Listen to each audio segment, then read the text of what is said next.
I meet a lot of people who say, I don't have that much money to invest, or they say they'll wait until they've saved up enough before they'll get started in investing. But the biggest factor to building wealth is time, so don't wait. With time in the market and compounding and dividends, money will grow over time. Did you know that you can get started with investing with as little as $5? I'm not referring to buying penny stocks, but buying stocks like Nvidia, Tesla, Apple, Google, etc. Some brokerages offer fractional shares, or the ability to buy less than one share of stock. With Schwab Stock Slices, you can buy stocks for as little as $5. Let's take a look on Schwab on how to do this.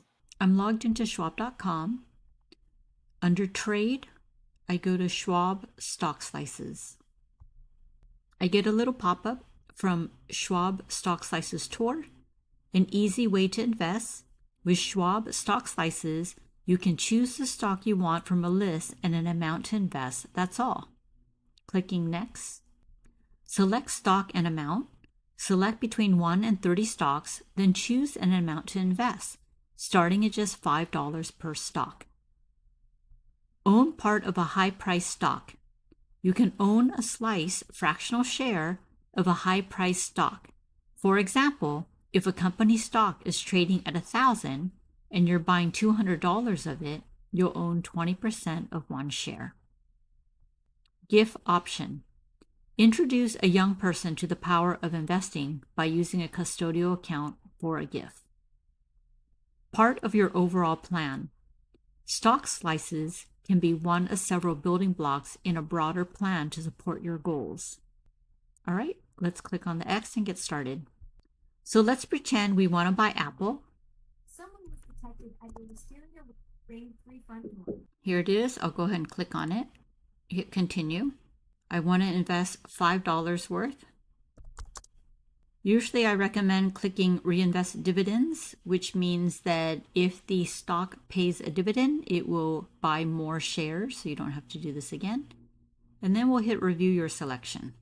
So we've chosen an account. We hit $5. We're going to reinvest our dividends. We'll hit review your selection.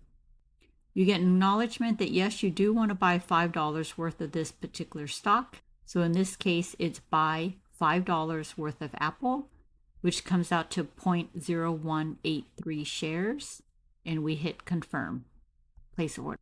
That's an example of how to buy a stock, even if you only have $5. Let's take a look at some examples. The first one is from Rick Edelman, Ordinary People, Extraordinary Wealth. In the book, he says time is all you need to convert small savings into small fortunes. For example, a 20-year-old who saves $45 a month at 12% a year will accumulate $1 million after 45 years. So that's like saving $1.50 a day and putting that into the stock market. And he also says too many people don't understand this. They don't understand the impact time has on money. A few other examples I'll give is from Start Late, Finish Rich by David Bach. A lot of what David Bach says is about the latte factor. Instead of buying a latte every single day, you can save that money and invest it instead. In this example, it says, instead of wasting $1,100 a month on unnecessary things, do you have any idea how much saving $1,100 a month for 30 years can get you? If you invest it properly, you'd wind up with nearly $2.7 million. All the small stuff that you spend money on was actually costing this person $2.7 million. His other example is bottled water. If you spend $1 a day buying bottled water, in a month, that's $30 a day. That $30 at a 10% annual rate of return in 10 years is $6,000. In 20 years, $22,000. In 30 years, $67,000. In 40 years, $189,000. And in 50 years, $519,000. His point is that every dollar you spend is money that isn't going into the stock market. When you put your money in the stock market, assuming a 10% annual rate of return, you can start having your money make money for you. So instead of spending $1 here or $5 there, anytime you have any extra money, consider putting that into the stock market and buying some Schwab Stock Slices.